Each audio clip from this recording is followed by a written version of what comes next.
تم اس کردار کو نہیں پیش کر سکتے جس کردار کو ہمارے بزرگوں نے پیش کیا ہے۔ یہیں سے شیخ الہند پیدا ہوئے، یہیں سے مفتی کفایت اللہ پیدا ہوئے، یہیں سے حسین احمد مدنی پیدا ہوئے، یہیں سے حفظ الرحمان پیدا ہوئے، وہ لوگ جنہوں نے اپنی جانیں قربان دی، آج قبرستان کے اندر پڑے ہوئے ہیں، دنیا جانتی ہے۔ بدقسمتی ہے مسلمان نہیں جانتا کہ اس کے باپ دادا کی تاریخ کیا ہے، ملک کی آزادی ہے۔ دارالعلوم دیوبند، آج یہ آوازیں دنیا کے اندر اٹھتی ہیں کہ دارالعلوم دیوبند کے اندر شیو جی کا لنگ ہے۔ ارے پاگل، عقل و خرد سے جنون مجنون، تم دارالعلوم کے بارے میں تمہارے اندر اگر تم نے ماں کا دودھ پیا ہے تو دارالعلوم کی اس تاریخ کو جا کر کے دکھلاؤ، کیا ہے دارالعلوم؟ تم کیا جانو دارالعلوم کس چیز کا نام ہے؟ اگر دارالعلوم نہ ہوتا تو ملک کی آزادی کے اندر روڑے پڑ جاتے۔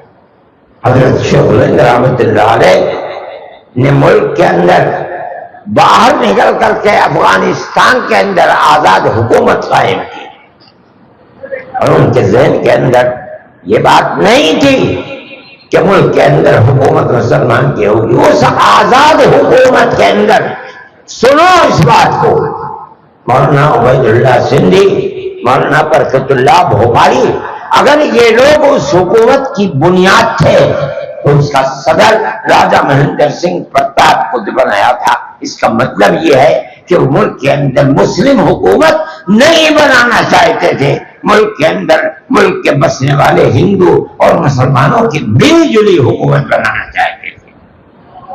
انہوں نے جس سیکولرزم کے خواب کو دیکھا تھا، آج ملک کے اندر فرقہ پرست طاقتیں سیکولرزم کے لفظ کو ملک کے دستور سے نکال کر پھینکنا چاہتی ہیں۔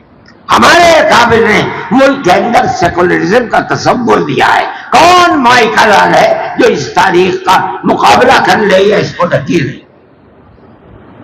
کوئی نہیں کر سکتا، انکار نہیں کر سکتا۔ یہ تھی ہماری تاریخ۔ حضرت شیخ الہند رحمۃ اللہ علیہ جب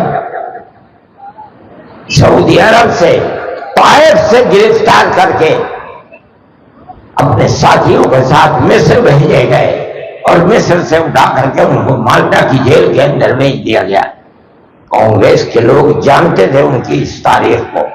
کوئی اور مائی کا لال ہندوؤں کے اندر نہیں ہے جس نے ملک کی آزادی کے لیے یہ قربانی دی ہو کہ 7 سمندر پار 4 سال اس نے انگریز کی قید با مشقت کو کاٹا ہے۔